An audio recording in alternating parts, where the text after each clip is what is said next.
Welcome leaders to your own channel.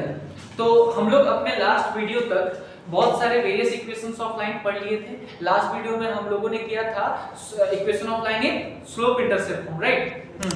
And today we are going to do equation of line in normal form. ठीक है, क्या होता है? और अगर अभी तक लास्ट वीडियोस आप लोग नहीं देखे तो जाइए और उसको कंप्लीट करके आइए, तब फिर यहाँ से आप लोगों को समझ में आने वाला है। ठीक है, तो चलिए स्टार्ट करते हैं। आज हम लोग देखने वाले हैं कि equation of line normal form में होता क्या है, कैसा होता है। तो इसके लिए ग्राफ लगाते हैं, समझते हैं पहले चीज को कि अगर कोई लाइन है, ठीक है, और इसका ये p मेरा परपेंडिकुलर डिस्टेंस, ये p मेरा क्या है? परपेंडिकुलर डिस्टेंस है ना। कहां से? ओरिजिन से मान लेते हैं, है ना। कहां से? ओरिजिन से, ठीक है। और इस परपेंडिकुलर डिस्टेंस का इंक्लिनेशन, मतलब ये जो आप p लिख रहे हैं ना, ये जो यहां से यहां तक जो दूरी है, ये पॉइंट और ये पॉइंट, ये जो लाइन है ना, उसका इंक्लिनेशन कितना? अल्फा मान लेते हैं। कितना मान लेते हैं? अल्फा।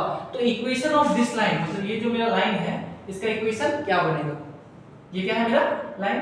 तो इस लाइन का इक्वेशन मेरा क्या बनेगा, हम लोग को वो देखना है। ठीक है, तो क्या बनेगा जी? ये बनेगा जी क्या? इधर देखिए, तो इक्वेशन हो जाएगा हम लोग का x cos alpha plus y sin alpha is equal to p। That's it. ये क्या है? Equation of line in normal form. ये क्या है हम लोग का? Equation of line in normal form. बात समझ में आ रहा है? तो क्या है, फिर से समझा रहे हैं। कोई लाइन है, अगर उसका ओरिजिन से परपेंडिकुलर डिस्टेंस आपको गिवन होगा और उसका इंक्लिनेशन गिवन होगा। इंक्लिनेशन समझ में आ रहा है? ठीक है, यहाँ पे अल्फा माने हुए हैं, ठीक है। तो फिर हम लोग का इक्वेशन ऑफ लाइन क्या बन जाएगा? x cos alpha plus y sin alpha is equal to p। कोई दिक्कत नहीं। इसके साथ साथ और एक चीज हम लोग सीख लेते हैं, एक चीज सीख लेते हैं, नोट कर लीजिएगा। इसके बाद वो है सारे टाइप्स का इक्वेशन हम लोग पढ़ चुके हैं ना। 5 फॉर्म लिखे थे हम लोग पहले वीडियो में, 5 फॉर्म लिखे थे, है ना। उसको जाके देखिए क्या क्या था, है ना। और उसमें हम लोग और एक चीज डिस्कस कर लेते हैं कि equation of line, standard equation of line क्या होता है ना। What is standard form of equation of line और form of line. Equation of line क्या होता है? तो ये तो हम लोग क्लास 10 से जान रहे हैं। एक स्ट्रेट लाइन का स्टैंडर्ड फॉर्म क्या होता है? इक्वेशन, है ना, ax plus by plus c is equal to 0। Clear है? तो ये मेरा क्या है? Standard equation of line. बात समझ में आ रहा है? ठीक है, तो चलो कुछ क्वेश्चन देख लेते हैं इस पे बेस्ड। ओके, कुछ क्वेश्चंस लिए हुए हम लोग कि find the equation of line. क्या है जी? Find the equation of line, find the equation of line for which p is equal to, p कौन है? p क्या है? Distance of the line from origin, है ना। And alpha is equal to 45, और ये अल्फा कौन है? Inclination of p, inclination of p। तो हम लोग कभी भी इक्वेशन देखें क्या होता है? क्या होता है जी? तो रिक्वायर्ड इक्वेशन क्या हो जाएगा हम लोग का? रिक्वायर्ड इक्वेशन, हां, x cos अल्फा, यहां पे अल्फा कितना है? 45 है कि नहीं है? प्लस कितना है? 45 इज इक्वल टू p कितना है? अभी भी फॉर्मूला है ना, x cos alpha plus y sin alpha is equal to p। Put करना तो कितना हो जाएगा? x cos 45 का वैल्यू कितना? 1/√2, मतलब x/√2 लिख देते हैं, plus y/√2 is equal to 3। तो दिक्कत, तो ये कितना बन जाएगा बोलता? x प्लस y, यहाँ पे एलसीएम होता √2, उधर जाकर तो क्या हो जाएगा? 3√2, है ना। This is our required equation of line. आया ना? वेरी सिंपल ना, वेरी सिंपल। आगे चलते हैं। Find the equation of line, जिसमें हम लोग को p दिया है इतना, अल्फा दिया है इतना। फिर से कोई दिक्कत नहीं, है ना। p हम लोग समझ गए कि भैया p हमेशा कहीं भी क्वेश्चन में p दिखेगा मतलब क्या है? Distance of the line from origin, और अल्फा मतलब इंक्लिनेशन ऑफ द कौन सा लाइन? p। लाइन का इंक्लिनेशन नहीं है, ये परपेंडिकुलर डिस्टेंस का इंक्लिनेशन है, ध्यान रखें, ठीक है। तो क्या हो जाएगा? इसका रिक्वायर्ड इक्वेशन बताइए क्या हो जाएगा? x, हाँ 150 है, 150 plus y sin 150 is equal to 8। तो कितना हो जाएगा? x cos 150 कितना होगा? इसको हम लोग को तोड़ना पड़ेगा। कैसे? ये कितना हो जाएगा हम लोग का? 180 माइनस 30, ये क्या हो जाएगा? cos 180 माइनस, लिखते नहीं, अब ये आना चाहिए आप लोग को, है ना। आप लोग को भी आना चाहिए, अदरवाइज आप कर रहे हो तो पापी हो। अच्छा सॉरी, ठीक है, तो डायरेक्टली करते हैं। ये कितना हो जाएगा जल्दी बताओ? 180 माइनस 30, 180 माइनस 30 मतलब कौन सा क्वाड्रेंट? सेकंड क्वाड्रेंट, तो वहां पर नेगेटिव होगा और 30 है, इसमें तो चेंज नहीं होगा, मतलब cos 30, तो क्या हो जाएगा माइनस cos 30 मतलब minus √3/2, very good, plus y इसके साथ भी सेम केस, लेकिन पॉजिटिव रहेगा है ना, तो ये क्या हो जाएगा sin 30 मतलब 1/2, 1/2 इज इक्वल टू 8, मतलब कितना हो जा रहा है minus x√3/2 plus y/2 is equal to 8, मतलब कितना हो गया minus x√3 plus y is equal to 16 हो जाएगा, है ना, बस इतना ही। हाँ यार कोई दिक्कत? चलो, तो हम लोग अपना सारे फॉर्म ऑफ इक्वेशन को पढ़ चुके हैं, क्लियर? फिर से बोल रहे हो, काइंडली जाइए और सारे वीडियोस को स्टार्टिंग से लेके अभी तक देखिए, आपका स्ट्रेट लाइन पूरा का पूरा क्लियर हो जाएगा। चाहे आप कोई भी किताब सॉल्व करिए, R S. Agarwal, R D. Sharma, K C. Sinha, any book, कोई भी बुक उठाओ, सारा का सारा क्वेश्चन सॉल्व होगा, ठीक है? आगे चलते हैं। देखते हैं कुछ क्वेश्चन लिए हुए हैं, चलो देखते हैं क्या है जी। बोलो क्या है? Find the equation of line which is at a distance of, ध्यान से देखना, find the equation of line which is at a distance of 3 unit. कहां से? फ्रॉम द ओरिजिन, मतलब ये कौन है मेरा P है, ये कौन है मेरा P है, ओरिजिन से डिस्टेंस लाइन का, उसको P से डिनोट करते हैं। सच दैट यहां पे कुछ गिवन है, एक चीज क्या गिवन है, tan alpha is equal to 5/2, और क्या बोलता है where alpha is the acute angle which this perpendicular, कौन perpendicular P का बात कर रहा है ना, makes with the positive direction of x axis। थोड़ा सा एक छोटा सा फिगर बना लेते हैं, हम लोग को थोड़ा हेल्प करता है फिगर को, ठीक है, अच्छा भी लगता है, ठीक है। चलो ऐसा है, ये मेरा परपेंडिकुलर डिस्टेंस, ये मेरा P है, P का वैल्यू कुछ दिया है क्या 3 यूनिट, यहां पे है P is equal to 3, ठीक है, और यहाँ पे क्या दिया है कि ये मेरा अल्फा है, बात समझ में आ रहा है, और कुछ दिया है, हाँ एक गिवन है कि tan alpha is equal to 5/2, ठीक है। अब ये मेरा परपेंडिकुलर, मतलब यहाँ पे 90 बना रहा हूँ, कोई दिक्कत यहाँ तक? अब बात समझो, हम लोग को क्या चाहिए इक्वेशन लिखने के लिए, क्या चाहिए हमको इक्वेशन लिखने के लिए सर, बस p का वैल्यू और अल्फा का वैल्यू चाहिए। यहाँ पे हमको अल्फा का वैल्यू नहीं पता, लेकिन उसके लिए कुछ दिया है ना, क्या दिया है, गिवन करके स्टार्ट करते हैं। गिवन पहले तो हम लोग को दिया हुआ है p is equal to 3 unit, मतलब परपेंडिकुलर डिस्टेंस, और क्या दिया हुआ है tan alpha is equal to 5/2, अरे बोलो है ना। अब tan अल्फा हम लोग ट्रिग्नोमेट्री में पढ़े थे, याद करो क्या होता है p by b, very good, क्या होता है p by b, trigonometric ratio, याद है tan में क्या होता है p by b। अब यहाँ पे अल्फा ये है ना, tan अल्फा का बात कर रहा है ना, हाँ, तो याद करो 90 का ऑपोजिट वाला हाइपोटेन्यूज होता है, एंगल का ऑपोजिट वाला p होता है, उधर वाला b होता है। बोलो बोलो, कोई दिक्कत क्या दुख है, बता सकता है? चलो, तो मेरा क्या हो जाएगा जी, tan alpha p by b, मतलब p कितना हो जा रहा है, p इधर है ना, कितना हो जा रहा है 5x, और ये b कितना हो जा रहा है 12x, x क्यों ले रहा है, क्योंकि ये रेशियो में है ना जी, हाँ, तो p इज इक्वल टू कितना हो जाएगा, यहाँ से देख लो 5x लेफ्ट रेशियो b, और b कितना हो जाएगा 12x। हम लोग को क्या किसका वैल्यू चाहिए, हमको तो अल्फा चाहिए ना, अल्फा निकालने के लिए क्या कर सकते हैं, ठीक है, हाँ, हम लोग डायरेक्टली sin अल्फा और cos अल्फा निकाल लेंगे, क्लियर है, क्योंकि वही पुट करेंगे ना हम लोग, क्योंकि फार्मूला क्या होता है h निकाल लेंगे हम लोग, फार्मूला क्या होता है बोलो, अभी हम लोग पढ़े थे x cos alpha plus y sin alpha is equal to p। तो अगर हम लोग को tan अल्फा गिवन है, तो इस ट्रायंगल का हेल्प लेके हम लोग sin अल्फा और cos अल्फा को कैलकुलेट कर लेंगे, आ रहा बात समझ में, वही ट्रिग्नोमेट्रिक रेशियो लगा के। उसके लिए हमको ट्रायंगल का तीनों साइड पता होना चाहिए, तो हम लोग h निकाल दें, तो यहां से h कितना हो जाएगा बोलो, h इज इक्वल टू, ध्यान से देखो क्या हो जाएगा, under root p square plus b square, मतलब under root 25x square plus 144 कितना हो जाएगा जी 169x square, that is equal to 13x। ये मेरा आ गया 13x, आ गया ना।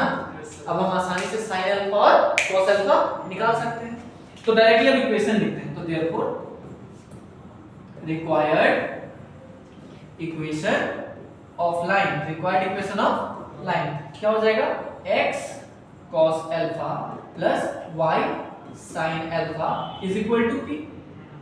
अब हम लोग का x cos अल्फा कितना होता है b/h, cos अल्फा कितना होता है b/h, तो यहाँ अल्फा है तो बेस कौन 5x ना, नहीं सॉरी बेस कौन 12x है ना, ये परपेंडिकुलर हो जाएगा एंगल को अपोजिट वाला, तो 12x/13x 12x/13x, तो x x तो कैंसिल हो जाएगा ना, प्लस एक्चुअली हम लोग को x नहीं लेना चाहिए था, यहाँ पे x लिया हुआ है ना, a लेना चाहिए था, खैर अब ले चुके तो कोई दिक्कत नहीं। y sin अल्फा कितना होगा p/h मतलब 5x/13x, x x कैंसिल हो जाएगा, इज इक्वल टू p कितना दिया हुआ है जी 3 यूनिट दिया हुआ है कि नहीं है, तो अब कितना हो जाएगा 13 एलसीएम हो जाएगा, तो क्या हो जाएगा 12x, ये x कट चुके अब नॉर्मल हो जाएगा ना, तो 12x plus 5y is equal to 13 उधर जाएगा, तो 13 into 3 13, this is our answer required equation of line, simple and easy.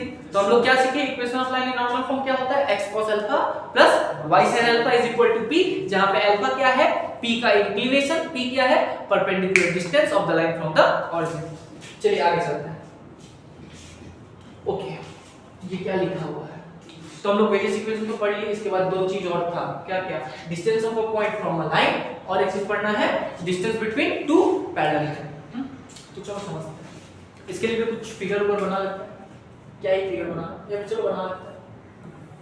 चलो कोई लाइन है मेरा, कोई लाइन है मेरा, ठीक है, और यहाँ पे मेरा कोई पॉइंट है, सपोज करो कोई पॉइंट मान लेते हैं हम कितना x1 y1 मान लेते हैं, और ये मेरा एक लाइन है, ठीक है, तो हमको क्या निकालना है, ये डिस्टेंस निकालना है, ये देखो ये डिस्टेंस निकालना है, ये मेरा d है परपेंडिकुलर डिस्टेंस है ना, तो इस d का वैल्यू कितना होगा है ना, तो डायरेक्टली देख लेते हैं क्या होगा। अभी हम लोग एक जनरल इक्वेशन ऑफ लाइन पढ़े थे, याद करो क्या पढ़े थे, ax + by + c = 0 पढ़े थे ना, बस उसी का यूज करना है। तो d = क्या आ जाता है होगा अंडर मॉड के अंदर में ax क्या हो जाएगा बोलो, तो हम लोग का नॉर्मल क्या होता है ax + by + c होता है ना, तो हम लोग को यहाँ पे क्या हो जाएगा x1 क्या है पॉइंट का कोऑर्डिनेट, समझ में आ रहा है हाँ, क्योंकि समझो जनरल इसका इक्वेशन क्या होगा, एक स्टैंडर्ड इक्वेशन पूछ रहे हैं है ना, तो क्या होता है ax + by + c = 0। अब ये जो पॉइंट है, सॉरी कुछ मिस्टेक हुआ यहाँ पे, हाँ ठीक है सही, ये मेरा क्या है इक्वेशन ऑफ द लाइन है।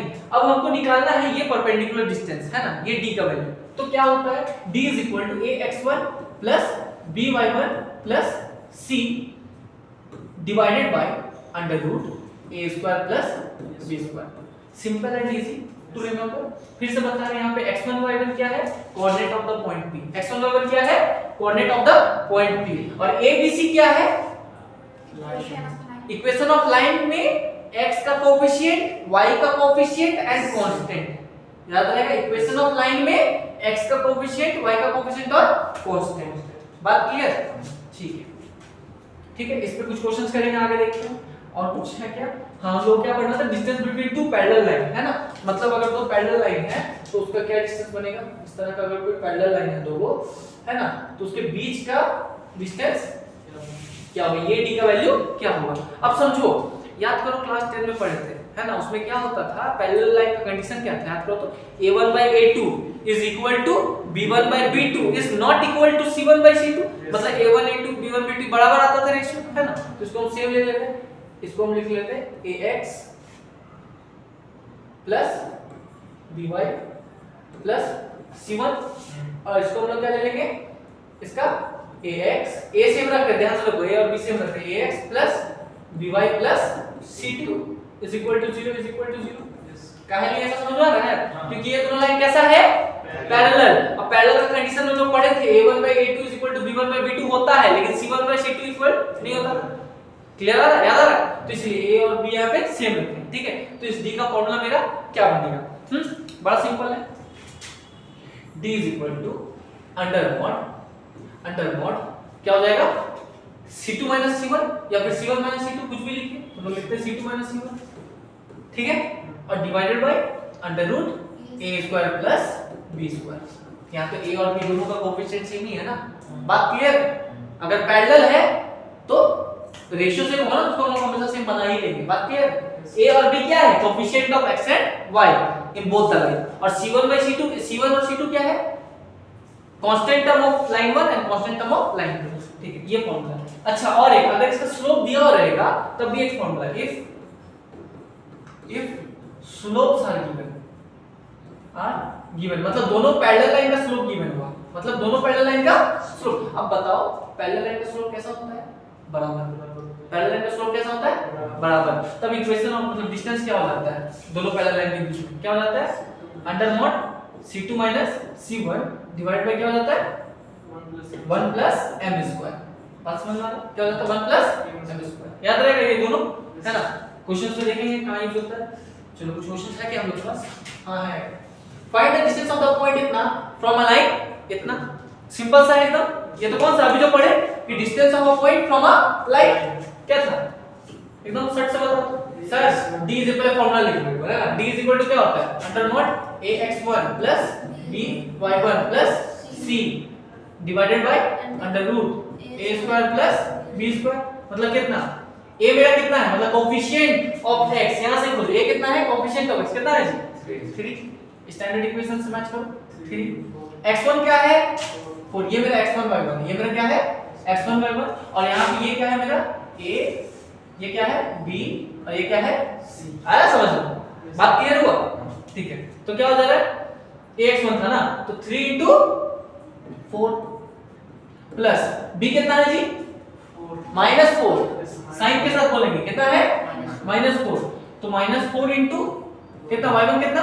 1 और प्लस c कितना है? 12 divided by under root a² plus b²। a कितना है? 3 का स्क्वायर और प्लस -4 का स्क्वायर। तो कितना हो जाएगा बताओ जल्दी से? ऊपर का 4 से 12 -4 plus 12 divided by under root कितना हो जाता है? 9 प्लस 16 है ना? कोई दुख है सर? तो यहां से होगा कितना आ जाएगा? Equal to 12 plus 12 24, 24 minus 4 20 divided by under root 25 मतलब 5। तो ये इतना यूनिट्स मेरा डिस्टेंस है, distance of the point from line. बात क्लियर? समझ में आ रहा है? सिंपल। डाउट है कुछ? सर पूरा छोटा फॉर्म में नहीं लिख सकते? छोटा फॉर्म में मतलब काट के आएगा नहीं लिखेंगे तो सही बात बोल रहा है। ठीक है, एकदम लिखो, तुम्हारा अधिकार है लिखने का। ठीक है, फॉर यूनिट। चलो और कोई डाउट? नहीं, आगे चलते हैं। Find the distance between a line इतना एंड इतना। अच्छा, अरे देखो यहाँ पे हमको बताया नहीं है कि दोनों लाइन पैरेलल है या नहीं है। ये हम लोग को पहले तो डिसाइड करना पड़ेगा है कि नहीं। दो लाइन दिया हुआ है ना, और पैरेलल कब होता है? जब हम लोग जानते हैं a1 by a2 is equal to b1 by b2 equal to c1 by c2 होता है। यहाँ पे देख लेना सॉल्यूशन। तो गिवन लाइंस क्या क्या है? वो दोनों गिवन लाइन है ना? तो फ्रॉम गिवन